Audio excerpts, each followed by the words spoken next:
नमस्कार दोस्तों, स्वागत है आपके अपने यूट्यूब चैनल संघर्ष अध्ययन केंद्र पर।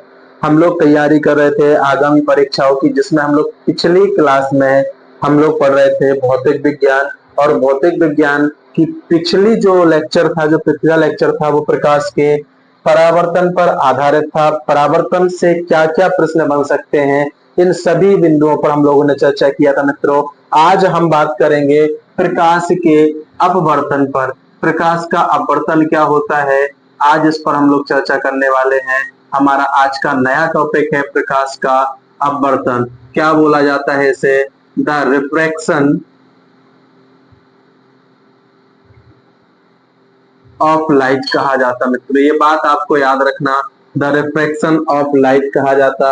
एक परीक्षा में ये भी आ चुका है, इसकी परिभाषा से प्रश्न बना था कि प्रकाश के अपवर्तन से क्या आशय है, और एक परीक्षा में आशय की जगह अभिप्राय लिखा हुआ था। मित्रों, सीधा इसमें एक परिभाषा हम लोग बात करते हैं। जब कोई प्रकाश की किरण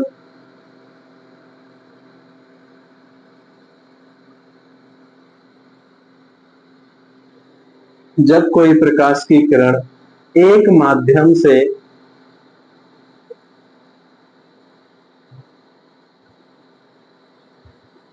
दूसरे माध्यम में जाती है,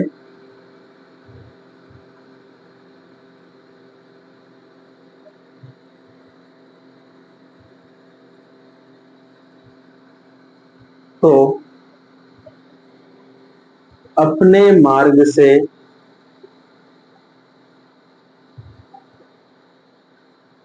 विचलित हो जाती है। यह साधारण परिभाषा है, यानी जब कोई प्रकाश की किरण एक माध्यम से दूसरे माध्यम में जाती है, तो वह अपने मार्ग से क्या हो जाती है? विचलित हो जाती है। मित्रों, इस घटना को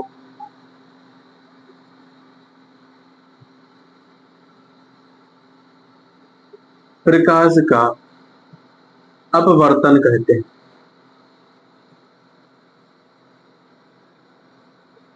ये बात, यानी जब कोई प्रकाश की किरण है, कोई भी प्रकाश की किरण, ये कोई माध्यम बना हुआ है, ये माध्यम बना हुआ है, एक माध्यम आपका ये है और एक माध्यम आपका ऊपर है। तो जब कोई प्रकाश की किरण, ये प्रकाश की किरण है, और जब प्रकाश की किरण, इसे क्या कहा जाता है? यदि हम माध्यम में गुजारे तो इसे क्या कहेंगे? आपतित किरण। क्या कहेंगे? आपतित किरण। जब एक माध्यम से दूसरे माध्यम में जाती है, तो अपने मार्ग से क्या हो जाती है? विचलित हो जाती है। यानी क्या हो जाती? अपने मार्ग से क्या हो जाती है? विचलित हो जाती है, या सीधी ना जाके टेढ़ी हो जाती है, या आगे पीछे की ओर हो जाती है। वही प्रकाश की किरण क्या कहलाती है? प्रकाश का अपवर्तन कहलाता है। यानी जो विचलित हो रही जो किरण, उसे क्या कहते हैं? अपवर्तित किरण। यानी जो किरण विचलित हो रही है, अपवर्तित किरण। तो आपका एक एग्जाम में ये भी पूछा जा चुका है, प्रकाश के अपवर्तन में कौन सी किरण अपवर्तित होती है? तो जो दूसरे माध्यम की किरण है, आपतित किरण, वो क्या हो जाती है? आपकी अपवर्तित हो जाती है। और ये जो अपवर्तित कोण इधर बनाएगी, जो किरण, जो आपतित किरण आएगी, जब दूसरे माध्यम में जाएगी तो वो क्या हो जाएगी? अपवर्तित। यानी लौट के जो जाने वाली थी किरण, जो नीचे जाने वाली है, वो अपवर्तित हो गई। तो जो अपवर्तित किरण है, इसके मध्य एक कोण बनता है, जिसे बोलते हैं क्या? अपवर्तन कोण। अपवर्तन कोण, यानी इसे क्या कहते हैं?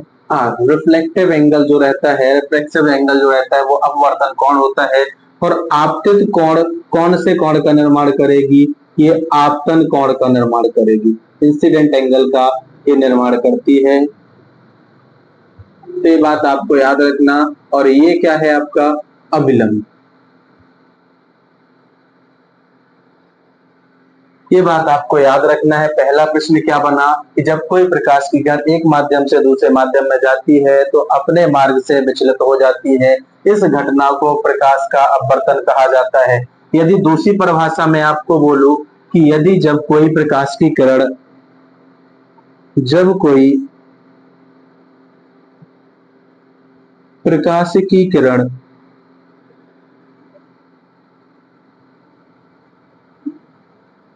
विरल माध्यम से सघन माध्यम में जाती है।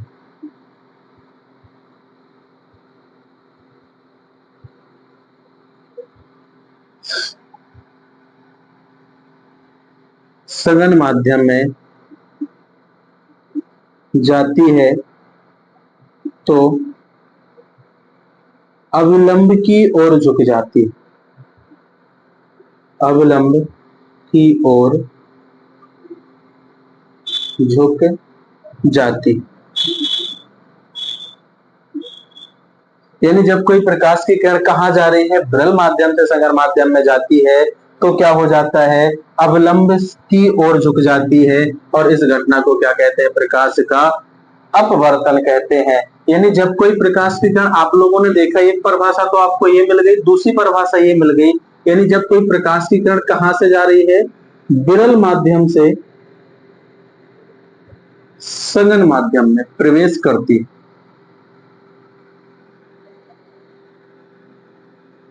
तो प्रकाश की किरण कहां हो जाती है, अवलंब की ओर झुक जाती है।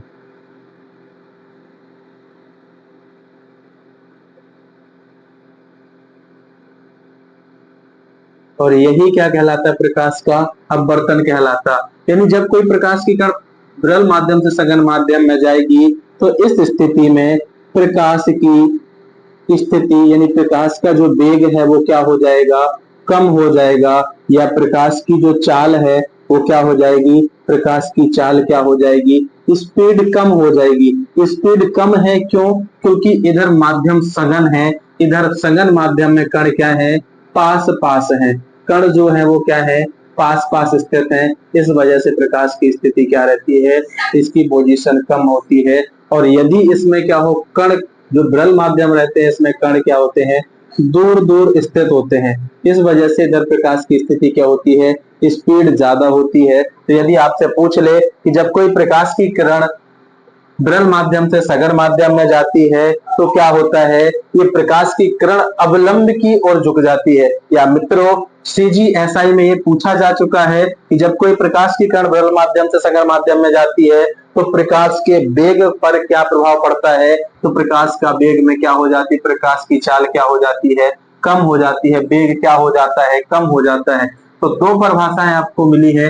तीसरी परिभाषा भी आपको याद रखना, यानी क्या परिभाषा बन सकती है, जब कोई प्रकाश की किरण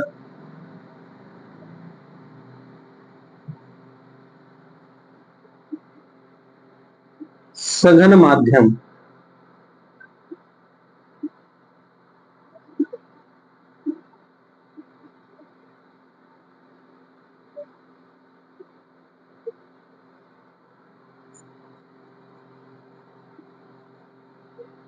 सघन माध्यम से विरल माध्यम में जाती है तो अवलंब से क्या हो जाती है, अवलंब से दूर हो जाती है, अवलंब से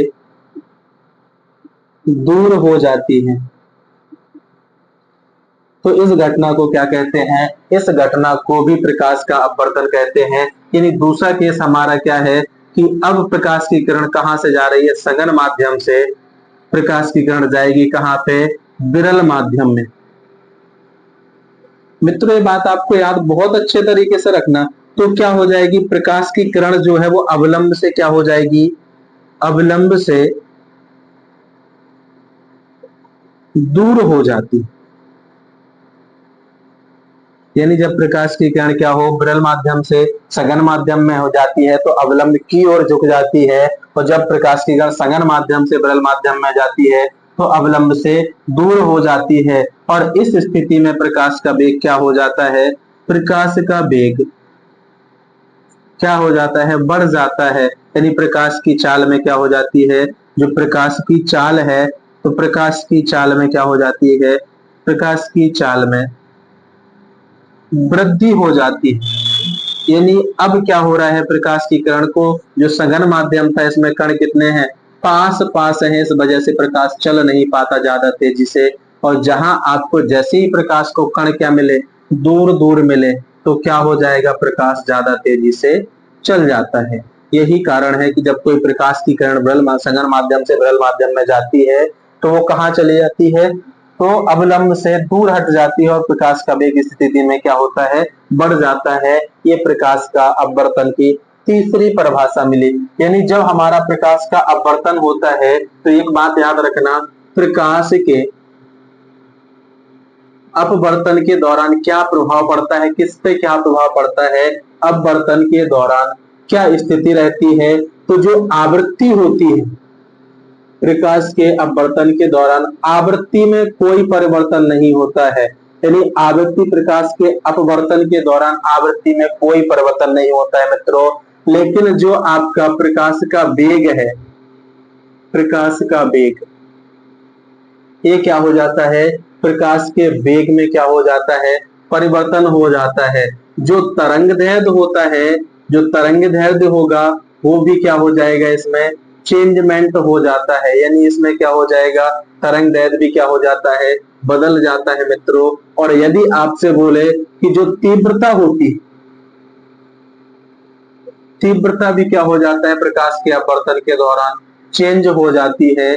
और आपसे एक बात और याद रखना, जो आयाम होता है वो भी क्या हो जाता है, बदल जाता है प्रकाश के अपवर्तन के दौरान। यदि आपसे पूछ लिया जाए कि निम्नलिखित में कौन सा प्रकाश के अपवर्तन के दौरान परिवर्तन नहीं होता है, तो याद रखिएगा, मार्क कर लीजिएगा, स्टार कर लीजिएगा, आवृत्ति प्रकाश के अपवर्तन के दौरान बदलती नहीं है। ये तो प्रकाश के अपवर्तन के दौरान जो घटना घटित होती है ये याद रखिएगा।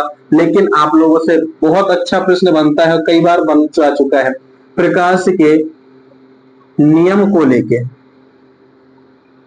प्रकाश के अपवर्तन के नियम, अपवर्तन के नियम। तो दो नियम है इसमें, परावर्तन में भी दो थे, इसमें भी क्या है, दो है। पहला नियम क्या कहता है कि आपतित किरण, आपतित किरण अपवर्तित किरण तथा अभिलंब तीनों एक ही बिंदु पर स्थित होते हैं, एक ही बिंदु पर स्थित होते हैं। ये बात याद रखना। पहला नियम तो आपका, पहला अपवर्तन और परावर्तन का नियम एक जैसा ही है। दूसरी यदि बात करें कि दूसरा नियम क्या है, यानी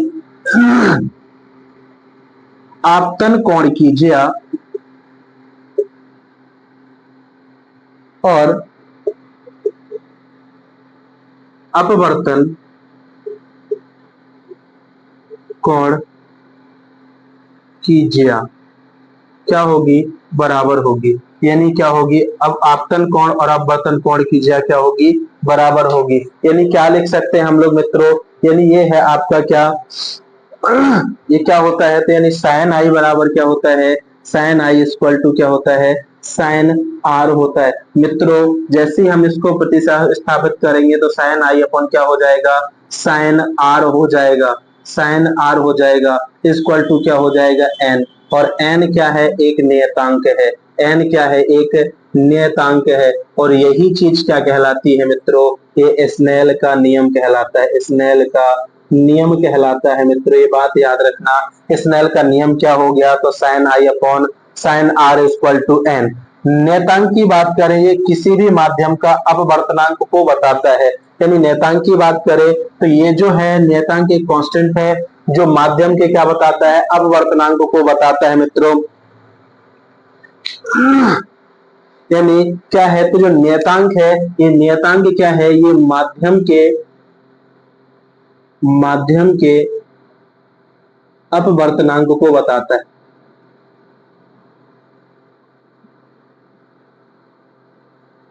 ये बात याद रखना मित्रों, आपसे बहुत अच्छा प्रश्न इधर से बन सकता है, क्योंकि अपवर्तनांक को लेके भी कई बार प्रश्न आया हुआ है। अपवर्तनांक की यदि बात करें, अपवर्तनांक कैसी राशि है मित्रों, तो आपको बताना है अपवर्तनांक एक मात्रकहीन राशि। इसका ये क्या है, अपवर्तनांक की बात करें तो ये मात्रकहीन है, मात्रकहीन। जब मात्रक ही नहीं है इसका तो ये विमाहीन होगी, इसकी कोई विमाहीन राशि, इसकी कोई विमा नहीं होती है। और इसे एन से व्यक्त करते हैं, यानी इसे क्या करते हैं, एन से व्यक्त करते हैं दोस्तों।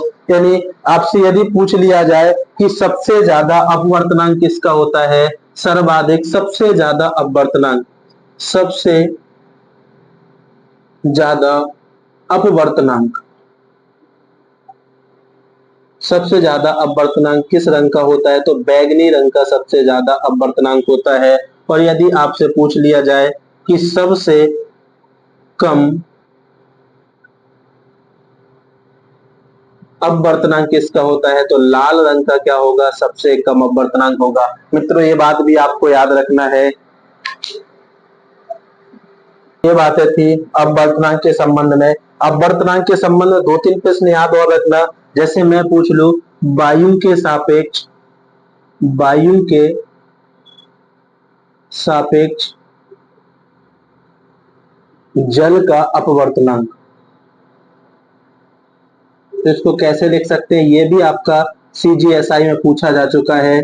जल के सापेक्ष, वायु के सापेक्ष जल का अपवर्तनांक, तो यानी ए एन डब्ल्यू लिख सकते हैं। और यदि मैं पूछ लूं वायु के सापेक्ष, वायु के सापेक्ष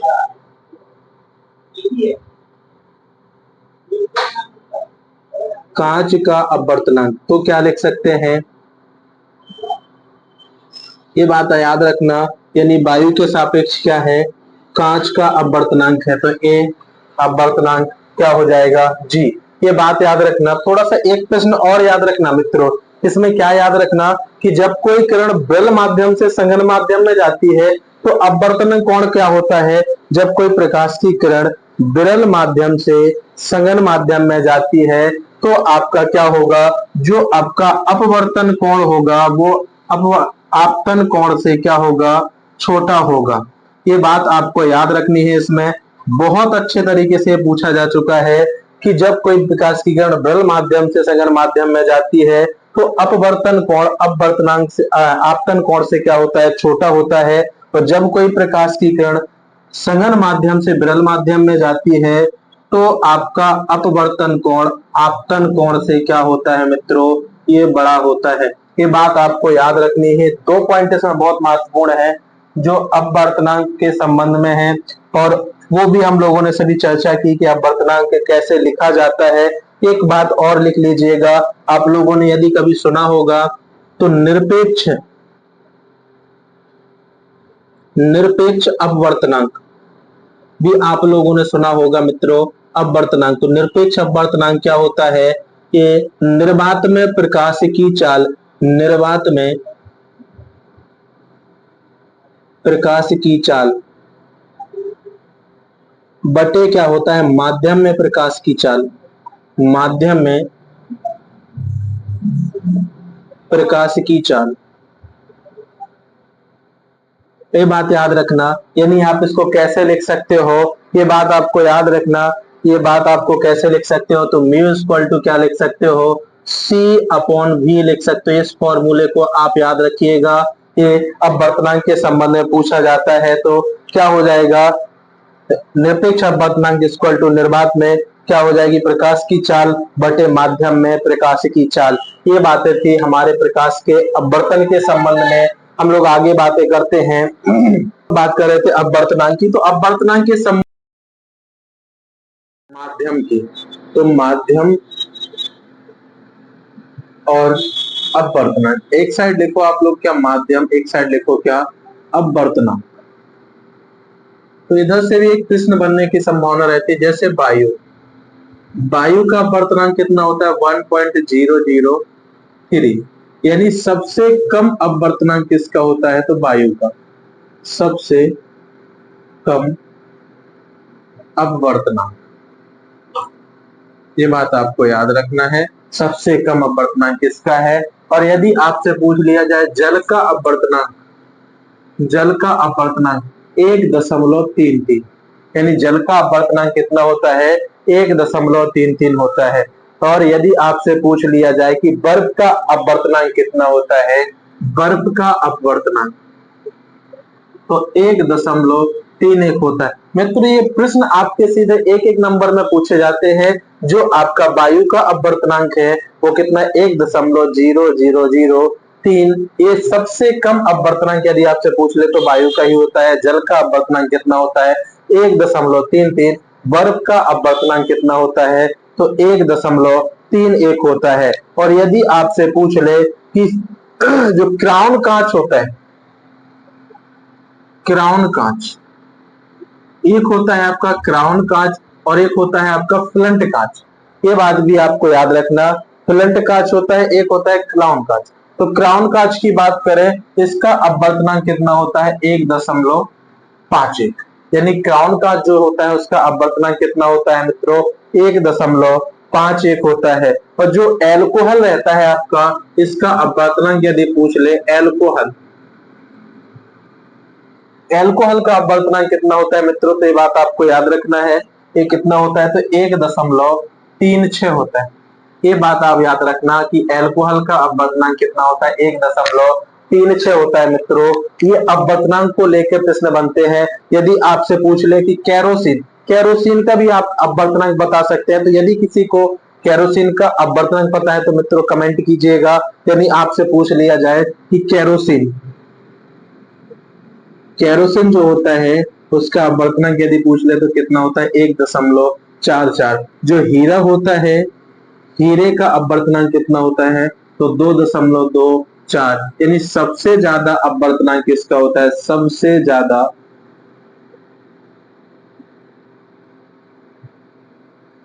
अपवर्तनांक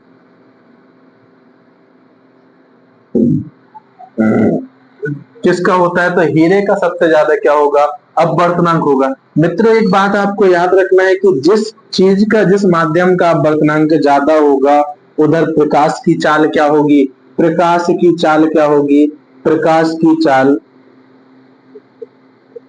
कम होगी। और जहां आपका अपवर्तनांक कम है वहां प्रकाश की चाल क्या होगी, प्रकाश की चाल क्या होगी, ज्यादा होगी। यानी इसे कोई रोकने टोकने वाला नहीं है। ऐसा क्यों है, क्योंकि कण कम हुए, कण कम हुए हैं, इस वजह से क्या होता है, प्रकाश ज्यादा तेजी से चल पाता है। मित्रों ये बात याद रखना, वायु का अपवर्तनांक 1.003 और जल का अपवर्तनांक 1.33, बर्फ का अपवर्तनांक 1.31, राउंड कांच का हो गया 1.51, एल्कोहल का हो गया 1.6, कैरोसिन का हो गया 1.44 और हीरे का अपवर्तनांक हो गया 2.42। यदि आप लोगों से एक प्रश्न और देखिएगा मित्रों, यदि अपवर्तनांक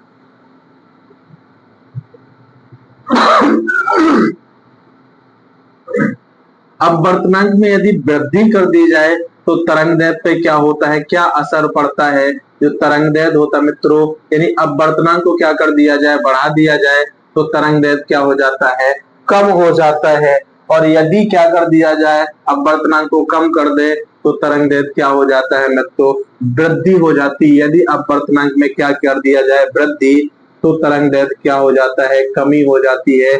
और यदि अपवर्तनांक में कमी कर दे तो मित्रों ये क्या हो जाता है, तरंगदैर्घ्य में क्या हो जाती है, वृद्धि हो जाती है। ये बात आपको याद रखना, बहुत अच्छे तरीके से प्रश्न बन सकता है यहाँ से। अपवर्तनांक में वृद्धि करने पर तरंगदैर्घ्य क्या हो जाता है, कम हो जाता है मित्रों। और यदि आपसे पूछ लिया जाए कि जब ताप पर क्या असर पड़ता है, जो टेम्परेचर रहता है, यदि क्या हो जाए कि अपवर्तनांक यदि बढ़ जाए, अपवर्तनांक में क्या हो जाए मित्रों, वृद्धि हो जाए, तो टेम्परेचर पे यानी ताप पे क्या फर्क पड़ेगा, ताप क्या हो जाएगा, कमी हो जाएगी, ताप में क्या हो जाएगी, कमी। और यदि अपवर्तनांक में कमी हो गई तो ताप में क्या हो जाएगी मित्रों, वृद्धि हो जाएगी। ये बात भी आपको याद रखना, ये बात भी आपको याद रखना। यदि आपको बोल दिया जाए यदि अपवर्तनांक में क्या हो जाए, वृद्धि हो जाए, तो माध्यम सघन ज्यादा होगा। यानी माध्यम क्या होगा, सघन ज्यादा होगा। और यदि अपवर्तनांक कम होगा तो माध्यम क्या होगा, सघन कम होगा, सघनता कम होगी। यानी अपवर्तनांक क्या ज्यादा, तो माध्यम भी सघन कैसा, ज्यादा। और यदि माध्यम कम तो सघनता भी क्या, कम। ये बात मित्रों आपको बहुत अच्छे तरीके से याद रखना। ये थे अपवर्तनांक के संबंध में प्रश्न, क्या क्या प्रश्न बन सकते हैं। तो ये बात आपको याद रखना है। आगे बात करते हैं हम लोग प्रकाश के अपवर्तन के कुछ उदाहरण देख लेते हैं, क्योंकि हम लोग अपवर्तनांक के संबंध में बहुत सारे प्रश्न अब देखे हैं। और आप लोग मित्रों यकीन नहीं कीजिएगा, आप लोगों को ये प्रश्न कहां कहां से उठा के लाया हूं, ये प्रश्न आपके हर एग्जाम से उठा के रखा हूं, यानी आपको किसी भी एग्जाम में परेशानी ना हो। जैसा हम लोग टैग लगाए हुए हैं कि हम लोग तैयारी करें किसी भी एग्जाम की, तो आपको हर एग्जाम में इधर से देखने को मिल जाएगा। हम लोग बात करेंगे प्रकाश के अपवर्तन के उदाहरण के, यानी प्रकाश के अपवर्तन के उदाहरण की भी बात कर लेते हैं मित्रों। क्या क्या उदाहरण बन सकते हैं प्रकाश के अपवर्तन के संबंध में। तो पहला उदाहरण तो यही है कि जो लेंस होता है वो अपवर्तन पे आधारित होता है।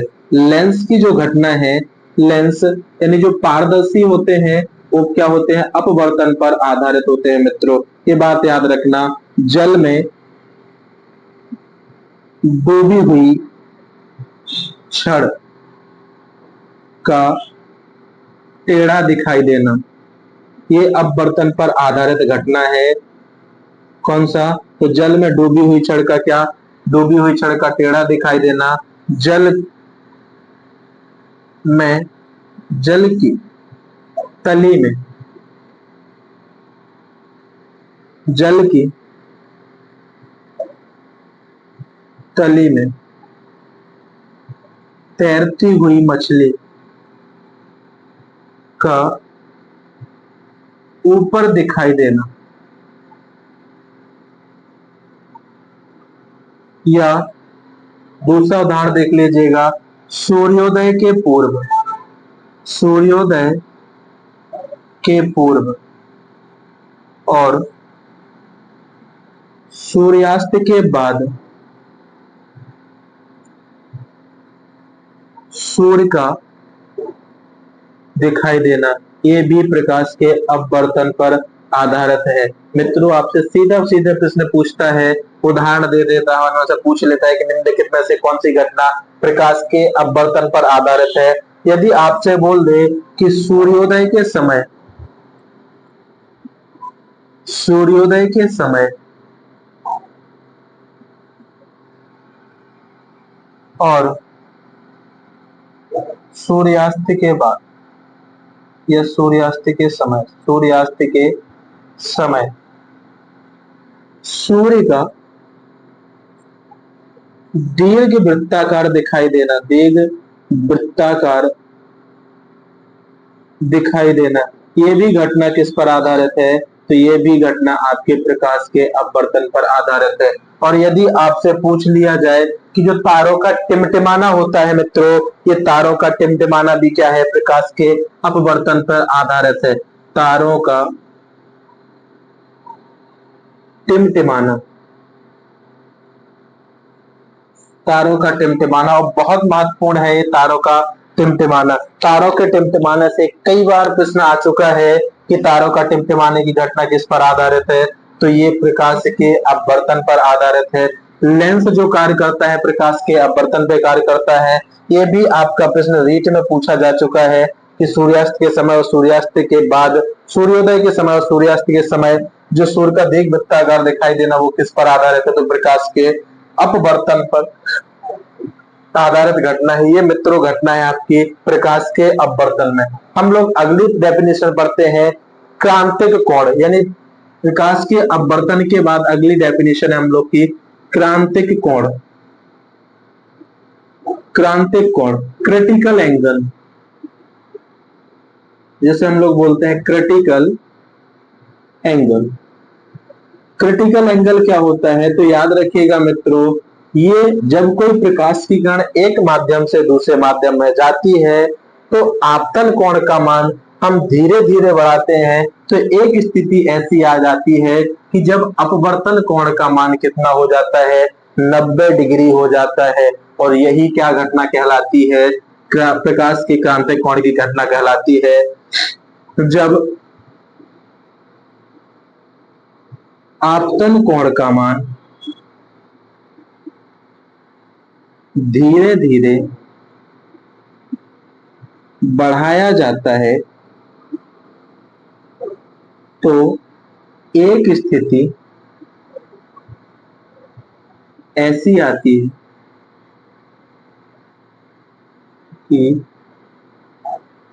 अपवर्तन कोण का मान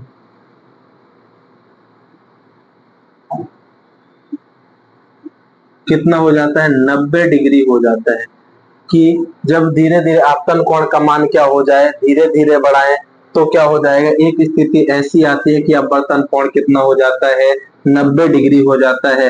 यानी जब आपको 90 डिग्री प्राप्त हो जाए, ये क्या है, आपकी कोई प्रकाश की किरण एक माध्यम से दूसरे माध्यम में जाती है। जब हम क्या करें, इस प्रकाश के कोण को धीरे धीरे, आपतित किरण को धीरे धीरे बढ़ाए, तो ये क्या हो जाएगा, आपका जो आपतन कोण है वो क्या हो जाएगा, एक स्थिति ऐसी आ जाएगी कि अपवर्तन कोण का मान क्या हो जाएगा, 90 डिग्री हो जाएगा। ये बात आपको याद रखना मित्रों। यानी क्रिटिकल एंगल, इसे सी से व्यक्त करते हैं, इसे सी से व्यक्त करते हैं। क्रांतिक कोण क्या होता है, सी से व्यक्त करते हैं। ये बात भी आपको याद रखना है मित्रों क्रांतिक कोण के संबंध में। क्रांतिक कोण से और भी 2-3 प्रश्न याद रखिएगा। आपसे पूछ लिया जाता है कि माध्यम दे देते हैं और उसमें क्रांतिक कोण पूछ लेते हैं कि जैसे हीरे का क्रांतिक कोण कितना है, जैसे आपका जल का क्रांतिक कोण कितना है, ये बात आपसे पूछ ली जाती है। तो बात कर लिया जाए कि जो क्रांतिक कोण होते हैं, तो हीरे का क्रांतिक कोण, हीरे का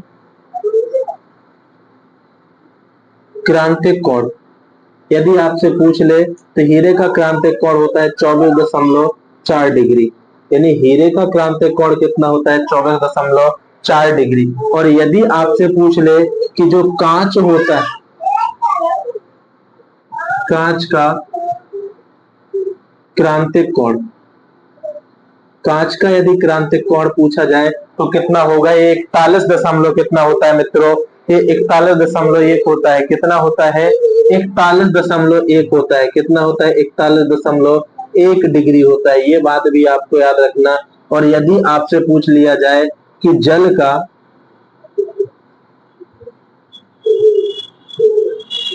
क्रांतिक कोण, जल का क्रांतिक कोण कितना होगा मित्रों, तो ये कितना होता है, 48.4 होता है मित्रों। ये बात भी आपको याद रखना, 48.4 होता है मित्रों। कितना होता है, 48.4। कई किताबों में ये 5 भी लिखा हुआ है, तो याद रखिएगा, ऐसे परेशान मत हो जाना आप लोग। 48.5 भी लिखा हुआ है तो परेशान मत हो जाना। यानी 48.4 या तो 5 मिल सकता है, ये बात आपको याद रखना। ये क्या है, हीरे का क्रांतिक कोण 24.4 डिग्री, तो कांच का क्रांतिक कोण होता है 41.1 डिग्री, और जल का क्रांतिक कोण होता है 48.4 डिग्री। ये बात आपको याद रखना। तो ये था क्रांतिक कोण के संबंध में, यानी जल का क्रांतिक कोण कितना होता है, 48.4। ये था आपके क्रांतिक कोण के संबंध में। क्रांतिक कोण से क्या क्या प्रश्न बनने की संभावना रहती है, क्रांतिक कोण किसे कहते हैं, यानी जब 90 डिग्री हो, क्रांतिक कोण कितना हो, 90 डिग्री हो, यानी आपतन कोण कितना हो। अब आपतन कोण का मान धीरे धीरे हम जब बढ़ाते हैं तो अपवर्तन कोण का मान कितना हो जाता है, 90 डिग्री हो जाता है मित्रों। कितना हो जाता है, 90 डिग्री हो जाता है। ये बात आपकी परिभाषित करती है क्रांतिक कोण को। अगली जो डेफिनेशन हम लोग पढ़ने वाले हैं वो पूर्ण आंतरिक परावर्तन, यानी क्या टोटल जो हम लोग रहते हैं, टोटल इंटरनल रिफ्लेक्शन जो होता है उसको हम लोग देखते हैं। अगली परिभाषा हम लोग की क्या है, पूर्ण आंतरिक परावर्तन। पूर्ण आंतरिक परावर्तन। और पूर्ण आंतरिक परावर्तन की परिभाषा क्या देखने को मिलती है हम लोग की, जब कोई प्रकाश की किरण, जब कोई प्रकाश की किरण एक माध्यम से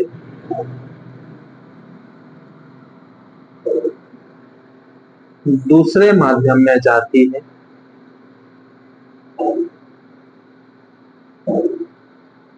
तो अपने मार्ग से विचलित हो जाती है।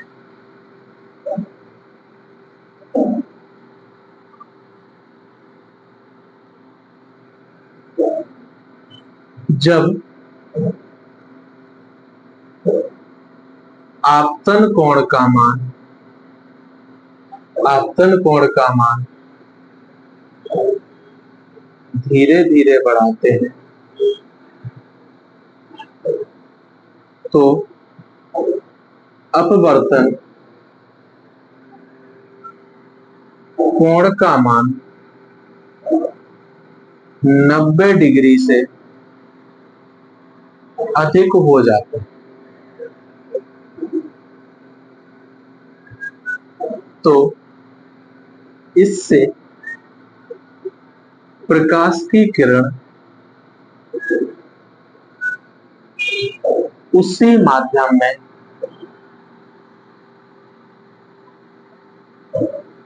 वापस लौट जाती है। यानी जहां से प्रकाश की किरण आती है तो क्या होता है, जब कोई प्रकाश की किरण एक माध्यम से दूसरे माध्यम में जाती है तो अपने मार्ग से विचलित हो जाती है। जब आपतन कोण का मान धीरे धीरे बढ़ाया जाता है तो अपवर्तन कोण का मान भी क्या हो जाता है, धीरे धीरे बढ़ जाता है। और क्या हो जाता है, जब अपवर्तन का कोण का मान क्या हो जाए, 90 से अधिक हो जाए तो ये प्रकाश की किरण क्या होती है, जहां से आई थी उसी माध्यम में वापस लौट जाती है। या मैं इस परिभाषा को छोटा सा लिखूं तो क्या हो जाए, जब क्रांतिक कोण का मान क्रांतिक कोण का मान 90 से अधिक हो जाए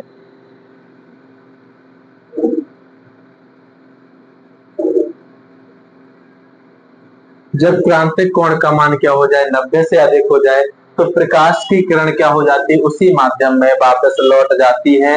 तो हमारा वो क्या कहलाता है, पूर्ण आंतरिक परावर्तन कहलाता है। यानी क्या कहलाती है, घटना क्या कहलाती है, पूर्ण आंतरिक परावर्तन की घटना कहलाती है। और इस घटना पर आधारित उदाहरण देख लीजिए। उदाहरण के लिए जो आपका गर्मी के दिनों में सड़क का चमकना, गर्मी के दिनों में सड़क का चमकना, रेगिस्तान में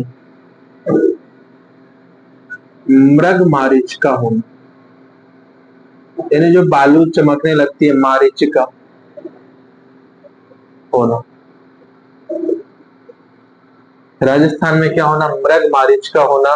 ये बात भी आपको बहुत अच्छे तरीके से याद रखनी है। गर्मी के दिनों में सड़क का चमकना और जो आपके ऑप्टिकल फाइबर होते हैं, प्रकाशिक तंतु, ये भी पूर्ण आंतरिक परावर्तन पर कार्य करते हैं।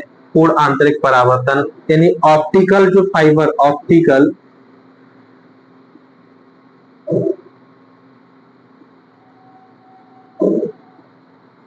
ऑप्टिकल फाइबर्स यानी प्रकाशिक तंतु, जैसे लाईफाई,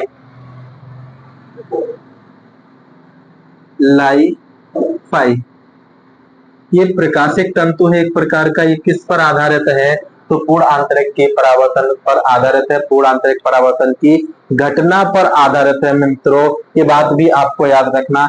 एंडोस्कोप